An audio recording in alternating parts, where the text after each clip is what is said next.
It's been a while, but I think it's finally time for me to return to the world of Suzerain, the visual novel where instead of awkward teenage romance, grown adults destroy each other's careers through corruption, conspiracy, and political backstabbing. In my last video, we finished the story of Anton Rain, the president of Swordland, a country on the verge of becoming a failed state, but with my deft hand, I was able to pilot the nation from teetering democracy to a personalized dictatorship that came out the other side as a winner in the global stage. We can even check the highlights of what I accomplished during my first 4 years in office. Historic feats such as having over 1 million people die in the invasion of Rumburg, which is pretty astonishing because the war lasted less than a year, I think, and I was able to wrap it up in time for my re-election campaign. That was easy. But if you scroll down, the stats are actually quite flattering because only 73,000 Swordish soldiers lost their lives, while over 265,000 Rumburgian troops died. President Rain also censored over 5,000 news articles during his first term. Now that's the kind of hustle that you love to see in your elected officials. But that's enough reminiscing about the good old times we've had in Swordland. It's time to take a look at what the Kingdom of Rizia has to offer. As the title of this DLC implies, we're no longer constrained by the institutions of a republic. Instead, we're going to live it up in style as a monarch. Rizia is a semi-constitutional monarchy with a population of 40 million people. Our main exports are natural gas, gold, and wine. What more can a king ask for? We kickstart our brand new adventure as Crown Prince Romus Taurus, the son of King Valero. By the time Valero ascended to the throne, people were already thinking treasonous thoughts like getting rid of the monarchy. Political tensions only rose from there, as a newly independent Palais popped onto the map after the fall of their old imperial overlord. Palais used to be a part of Rizia, so King Valero sent in the troops to reclaim what is rightfully ours. Unfortunately, meddling third parties like Lesbia decided to send military and economic aid to Palais, which prolonged what was supposed to be an easy victory for the kingdom. Anti-war protesters soon took to the streets, and I demanded a crackdown on those traitors. You rebel scum. Things only got worse from there as anti-monarchist elements within the armed forces began to mutiny, plunging Rizia into a state of civil war. In the chaos, I get kidnapped by Duke Lucas Sazon, the head of a major noble house within the kingdom. Eventually, I was bussed out with the help of Welland, a nation that sided with King Valero against the revolutionaries, in exchange for ceding control over the port of Zilla for 25 years. The uprising was put down, and the monarchy survived by the skin of its teeth, but things were pretty rough as now Rizia has lost a piece of its territory, and the war with Palais ended in disaster. Oh no. Ah. Valero decides to marry me off in order to secure an alliance with the Kingdom of Rumburg, and a daughter is born before the wife dies in an accident. The king also decides to follow in her footsteps and promptly kicks the bucket so that I can finally play the game. And of course, what kind of game would it be without the good old character creator? Every king with aspirations of grandeur needs to have a distinctive look about them. So I give my Romus a fancy white top hat, a complimentary tuxedo, and a magnificent mustache to really help cement the 20th century despot aesthetic. Also, you can't forget the big pipe dangling from the lips as a sign of solidarity with the working class. That King Romus is a ruler for the common man who will happily share in the burden of lung cancer. Now that my kingly appearance has been settled, it's time to shift into the realm of policy making. As Rizia's newest king, I feel that an absolute monarchy is the way to go, as feudalism is so last century and reform is for losers. For my economic strategy, I think it's hard to go wrong with some cold hard cash, especially when you want to rebuild a nation in your image. In terms of foreign policy, I think we all know that interventionism is quite fashionable, especially for a monarch. And of course, we can't forget about my personal favorite institution, the military. I think beefing up our air force sounds like a pretty swell idea. Apparently it reduces the cooldown of my air strikes and air support, while giving me a new paratrooper unit. I don't really know what all of this means in practice, but it does sound cool, so what choice do I have? And nothing can go wrong. All hail the new king. It's time to lavishly celebrate my coronation in every single city in Rizia. Make sure that the people get to see with their own eyes just how well their taxpayer dollars are being spent. Oh my god. Wow. But obviously, the fresh king of Rizia needs to also appeal to the upper echelons of a stratified society, so we'll splurge some more cash on an extravagant classical concert. By now, 60% of the state's budget has been blown on festivities and joyous revelry, which is money well spent as far as Romus Taurus is concerned. The world looks mighty good to me. Anyways, as astute viewers may have already noticed, this DLC introduces a lot of changes in terms of the strategic management layer of the game. We now have 3 primary resource pools that allow us to build up the kingdom through our royal decrees. Unlike the base game, where most of the government-funded mega projects and important laws were from dialogue events, the Kingdom of Rizia gives us a lot more manual control over the initiatives that will shape the country's future. For example, I can privatize a bunch of welfare programs to cut down on wasteful expenditures and increase the amount of budget that I get every turn. I also get to build expensive infrastructure like a hydroelectric dam or industrial factories to churn out military hardware that I need to bolster my armed forces. The DLC has a completely reworked warfare system, but unfortunately, I don't really know what the rules are, or what my military units actually do mechanically. But hey, the more the merrier, right? After I was done splashing money around, a familiar face pops up as I head over to the leased territory of Zilla, which is currently in the hands of my old pal Victor Smolak, the eccentric dictator of Wellin. Hi, how are you? This diplomatic trip to the occupied territory is to reaffirm Smolak's commitment to hand back Zilla when the agreed upon 25 years comes to a close. Romus and his mother are given a proper tour of the totalitarian nightmare that my citizens are living through, and you know what? I kinda like Smolak's style. I love the limousine, the tanks on display, and the captive audience that doesn't have a choice but to clap for their dear leader. But things take a turn as a Rizian extremist decides to engage in a bit of terrorism and blow people up. More specifically, he targets the Wessex in the crowd. Ooh, that's bad. The party is now decidedly over, and I get rushed by my security detail into Smolak's limo. Wellin's dictator appears to be none too pleased about this turn of events and suspects that I may have a hand in this catastrophe. Things seem to be heating up around southern Marcopa, so I guess now is the time to ball out and create a few new military divisions. I get a second paratrooper unit through a special event, and then I begin queuing up a battleship and a support vehicle division with my military resources. I still have no idea what any of these things do, but they do sound like good things to have if all hell breaks loose. Woohoo! Insurance to the rescue!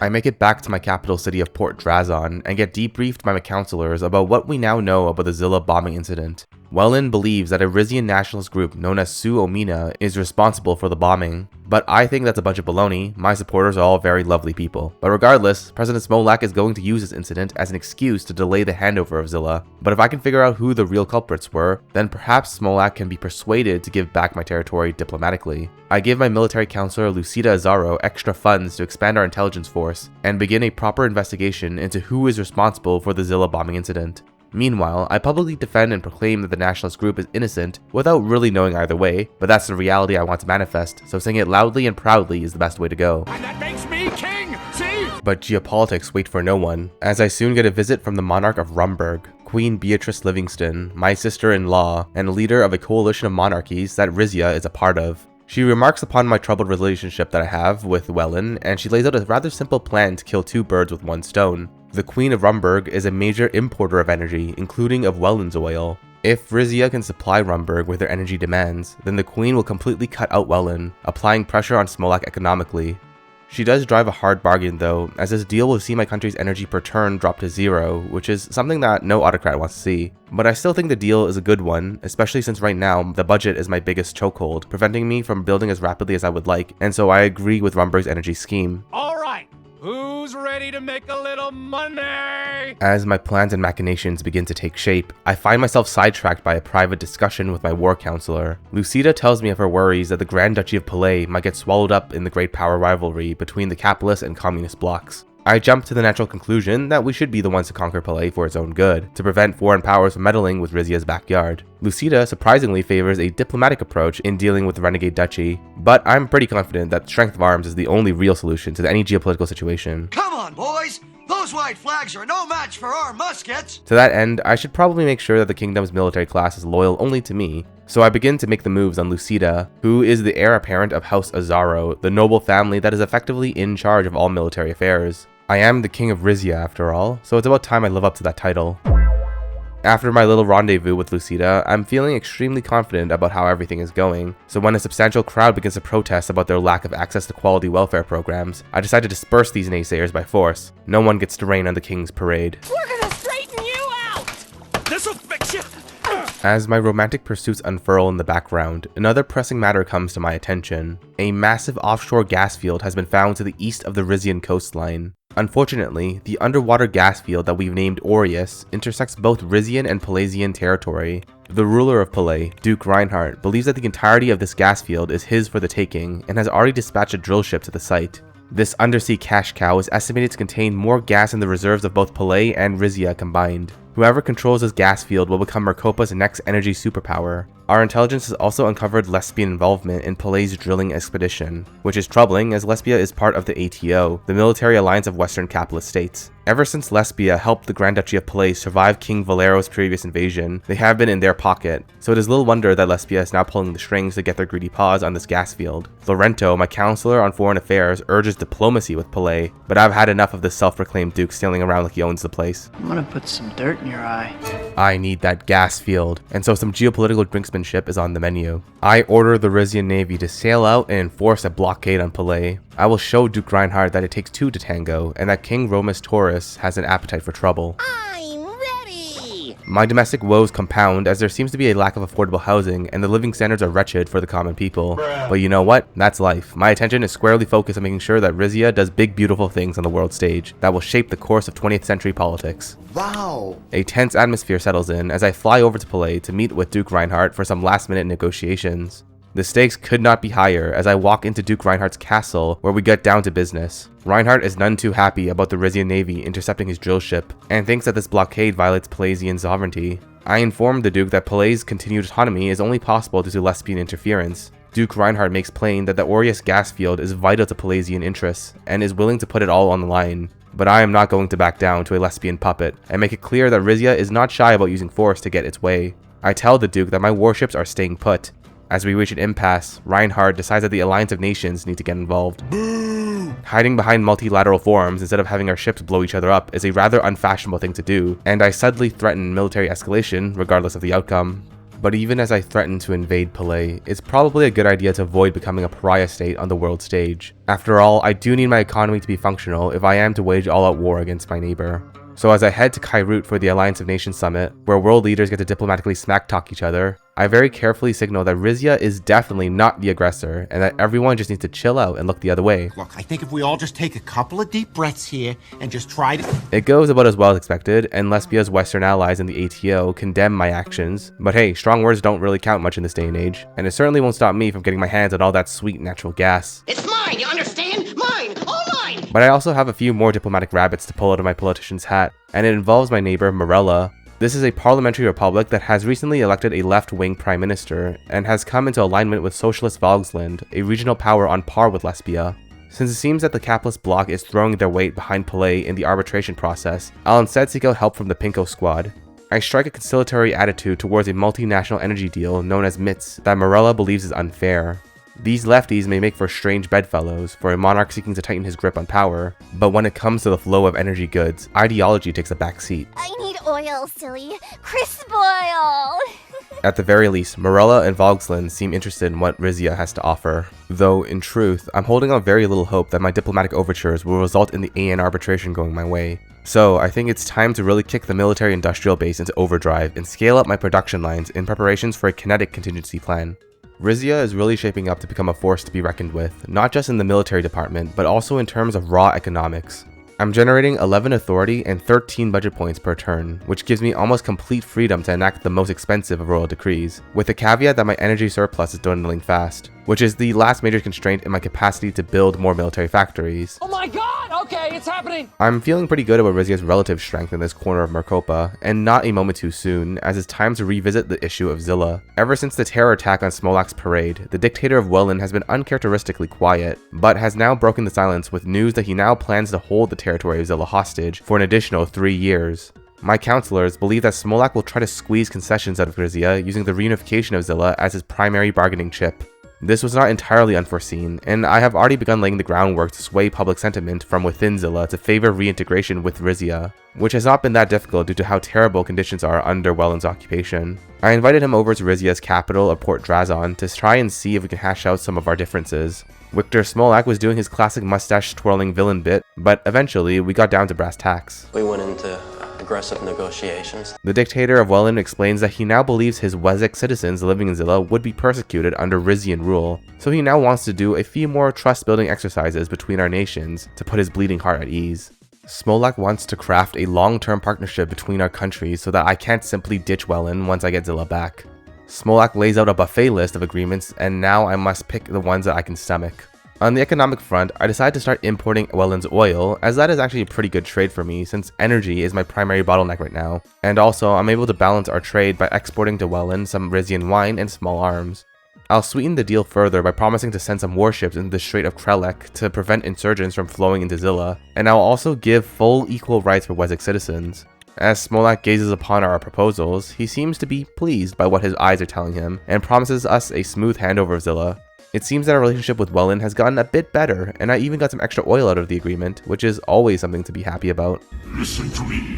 The spice must flow. But the bilateral meetings do not stop, as now it's time to deal with Rizia's neighbor of Morella. The left-wing Prime Minister Alma Sultana is not really a fan of monarchs, but the architecture of a multinational gold mining pact known as the MITS Agreement requires a majority of shareholders to vote in order to change it. The shares are equally split between Morella, Vogsland, Rizia, and Lesbia. Sultana wants to completely renationalize the MITS Agreement under Morellan control, and has the backing of Vogsland to do it.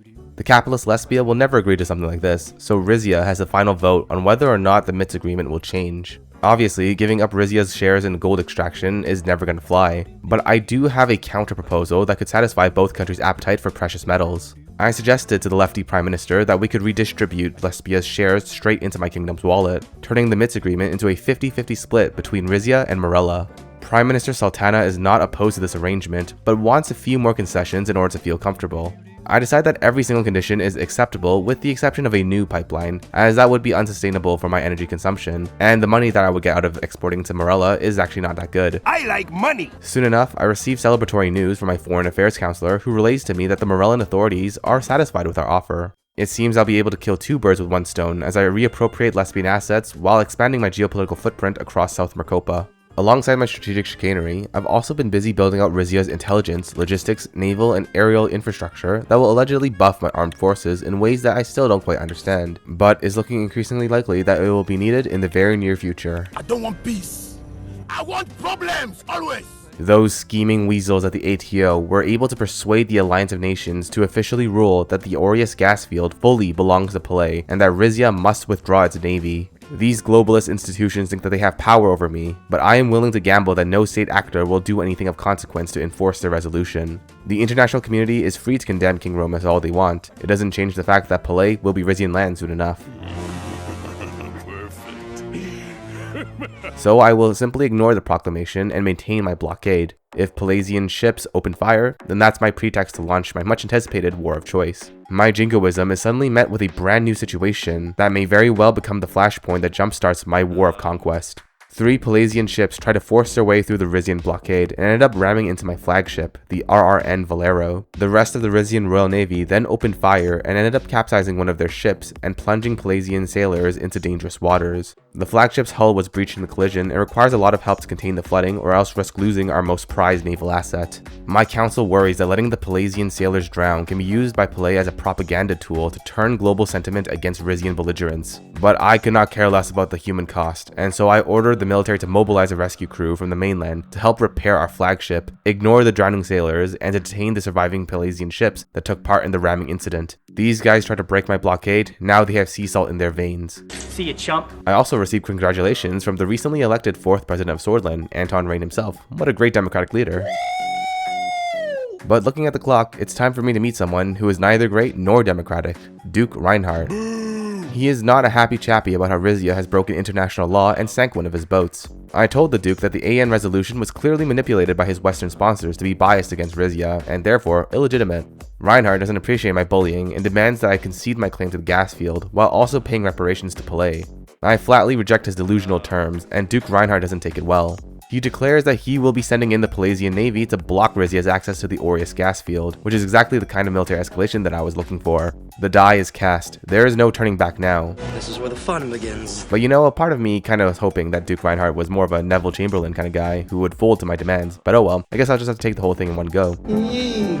I give a rousing speech to the people of Rizia and formally declare war on the Grand Duchy of Palais.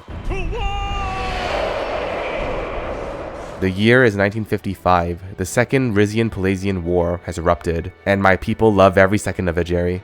My spies in Palais get to work on sabotaging the enemy's air defenses, while massive amounts of patriotic Rizians throw themselves at my recruitment centers. I enact an inheritance and landowner's tax to bolster my war chest, while also signing off on an increase to the provincial levy obligation within my kingdom, which I'm pretty sure will give me some more elite units on the battlefield. All of this in preparation for total war with Palais. I'm ready. I also finally get to have a taste of what the warfare mechanic of this DLC actually looks like in a tutorial mission, and to summarize what I learned, it's a system very similar to a board game called Diplomacy, but each unit has a different stat line where bigger numbers win, and you have a global pool of action points that you need to split between all of your units. This means that having a large quantity of units is actually not much of an advantage, but thankfully, it's a fairly straightforward rule set, and I have a pretty good resume when it comes to the business of war. Oh boy, here I go killing again. Every great leader must eventually roll the iron dice of war, and some good old-fashioned military adventurism is objectively the best way to determine the fate of your nation. Operation Golden Shield has now officially begun, as I now set up the battle board and get to finally see my military in action.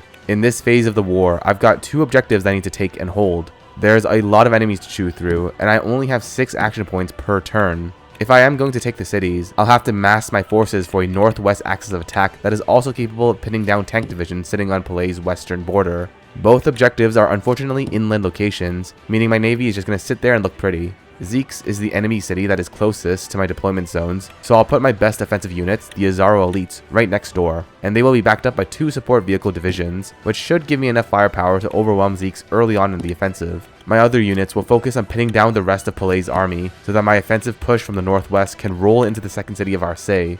With my pieces set, it's time to put my plan into action.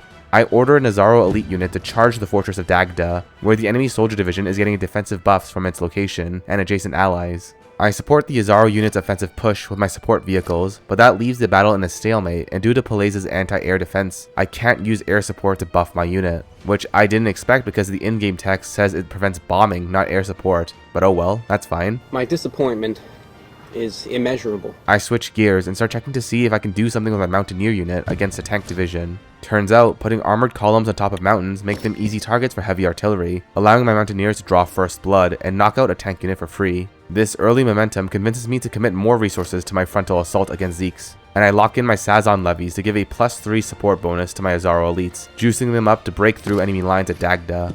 On turn 2, the Palazian counteroffensive begins in the north, where they seek to take the stronghold of Sokis. But I also learned that my prior investments into Rizian intelligence networks is finally paying off, with my saboteurs weakening resistance around Zeeks. I decide that I need to grind down the last tank division on Palay's western flank, so that I can eventually dismantle their anti-air defense. But I also need to stabilize the situation in the north, with my Taurus levies on the verge of getting run over. If I can't use my air force offensively in the west, then I will use it defensively and support the Taurus levies that are holding on for dear life in the north. Also in the south, my flagship is pulverizing enemy warships, but I felt that investing precious action points to win at sea is a poor call, and I need to really focus all of my attention on taking down Zeke soon, while triaging all the other fronts. Turn 4 arrives, and I finally crush Palay's western tank unit guarding their anti-air base. With so much of the Palazian army being tied down in the north, I'm feeling bullish on my chances to win it all. So instead, I keep the base to press my advantage. My flagship gets bombed in response, which disables it for a turn, trapping it near coastal artillery that's slowly working through its HP, but I'm feeling fine about that exchange because my navy is not doing much for me. I'm now winning on all fronts, and on turn 5, Zeeks is set to fall. I moved up more of my support units to prepare for our push to our second military objective, while also using my newfound ability to bomb targets in the west to overwhelm surrounding defenders. But things get a little more tricky from here as I realize on turn 6 that even after I captured the city of Zeeks, I can't actually move my units through it. Instead, I'm going to have to reroute my northwest offensive around the fallen city. Luckily for me, I happen to have another Azaro elite unit that has broken through enemy defenses and is now in a great position to begin marching on Arcey. I easily take the undefended Arcey airfield and repurpose it as my launch pad for an offensive strike on the city. Though despite my units knocking on the gates of Arcey, the situation is quite tense as my Azaro elites are surrounded on all sides. I need to peel away the defensive layers of the Palazian forces before making a play for the city itself. So I gamble with the lives of my men and order an attack against a support vehicle unit next to Arcey, and pour in as many support bonuses as I can muster to wipe it out quickly. Turn 9 is when I officially begin my assault on Arcey. I cover my advance with paratroopers as meat shields and bring in the air support for my Sazon levies to buff their support stat that they are using to help buff the Azaro elites so that I can finally bring down the city's HP to 2 points. The last turn arrives and I toss away almost all of my action points, moving my support vehicle from the back lines all the way to the front so it can give my attacking unit that final push it needs to capture the enemy city. I end my last turn and get an achievement patting me on the back for an invasion well done, a blitzkrieg hard earned. As my armies march across the Grand Duchy of Palay, I take some time out of the king's busy schedule to book a flight to Dirtia, a militant theocracy that is politically isolated on the international stage. I decide to partake in their customs as a show of respect, and after glazing their leader, the Supreme Wiseman, I begin to fish for some deals. My trip to Dirtia proves to be fruitful, as I get to purchase some missiles for my biased buddies, while also opening up diplomatic channels between Dirtia and Morella, as promised in the midst renegotiations. Now that I've laid the seeds of positive relations with my geographic neighbors, it's time to fly back to Rizia. Can't imagine making friends.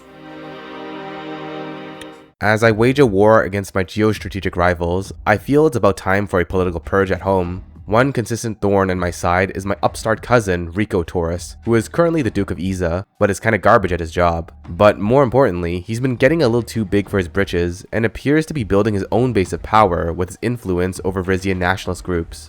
I'm feeling the itch to break this kid's kneecaps, and I publicly relieved him from his post as Duke. Nothing personal, kid. People clapped as they were finally rid of incompetent Rico, but I'm not done yet. I formally declare that Iza will now be under my direct control as part of Rizia Imperii, and the people clap slightly more hesitantly after hearing that, because they are stun-locked with all the good news. Back in Palais, Operation Golden Shield is apparently still ongoing, even though I've already taken all the military objectives off the map. But that's fine by me. I get to curb stomp the hapless Palaisian forces that still remain, and boost my kill-death ratio. As I continue to style on Palais, the Grand Vizier decides to pay me a visit to express his concerns about the recent change in management with the city of Iza. He acknowledges that I thoroughly mocked his son Rico on stage, but wants to know why he wasn't consulted first. I gaslight him like a street lamp and proclaim that this was for the good of the kingdom, and the only compensation that I can afford is my apologies. Good guy Hugo takes it like a champ, and we hug it out as family. I got family. With all of that sappy, feel-good energy out of our system, it's time to turn our attention towards a new development in the Zilla bombing case. Lucida presents filmed evidence of direct lesbian involvement in the terror attack. This suggests that they wanted to weaken Rizia's bilateral ties in the event of a crisis breaking out in Palais. Their ploy may have been shrewd, but now I have an ace up my sleeve in the art of diplomatic extortion. Soon enough, I get the chance to meet up with Prime Minister Alvarez himself. The leader of Lesbia is not happy with the situation in Palais, and informs me that the ATO is preparing a raft of sanctions against Rizia, while Lesbia is planning to actively support the defense of Palais. I counter with a threat of my own, revealing that I know of his country's facilitation of the Zilla bombing incident, and publishing this evidence would surely hurt his re-election campaign. I propose an under-the-table arrangement where I would destroy this damning evidence in exchange for Lesbia's veto on the incoming ATO sanctions that would cripple my trade with the Western world. Prime Minister Alvarez doesn't seem eager to retire from politics, and we instead chose to shake on this secret deal. It's a deal! Speaking of political intrigue, there's this guy called Rusty whom I borrowed money from early on in my reign, but since I am the king, I can also throw my lender into the slammer as a form of debt restructuring, while also seizing all of his financial assets, the big brain way to lower government debt. This is big brain time. I decided to pay a visit to a like-minded individual who I'm sure would approve of my handling of state finances, Victor Smolak. We fly on his airship and chat about the finer things in life, such as the conditions for territorial handovers. Smolak compliments my successful blitzkrieg against Palais, saying that he likes winners with big guns, and that is exactly what I want to hear from my fellow autocrat. Smolak, being a true homie, dramatically reveals that he admires my efforts in securing Zilla's reunification and is ready to hold up his end of the bargain. Although he does make a cheeky play to try and keep his hands on Romus's mom's childhood home, to which I gently remind him that Rizia now commands one of the strongest armies on our shared continent. We laugh it off as a joke between friends, and he even gives me an exotic doorstop to commemorate the moment. Though I'm afraid YouTube may not like the shape of Welland's artistry. Nice. Very nice. But that's enough pleasantries. It's time to get back to war. After taking Palais's western city of Zeeks and Arcee, I redeploy my troops for a second major offensive. Phase 1 of Operation Total Tranquility is now underway. I now have to occupy 3 cities, including the capital city of Palais, all the way to the east. I notice that all of Palais's eastern cities are coastal, meaning that my navy is not useless this time around. Hooray! Also, those missiles I bought from Dirtia turns out to be crazy good, as I blow up an enemy supply hub with the press of a button. But unfortunately, due to the distance between all 3 military objectives, punching through Palais's land forces is a lot slower this time around, and I end up splitting my action points between sinking ships and busting tanks. Even though I'm unable to take any cities in Phase 1, I think I've set myself up for an easy win when the second round of this operation comes around.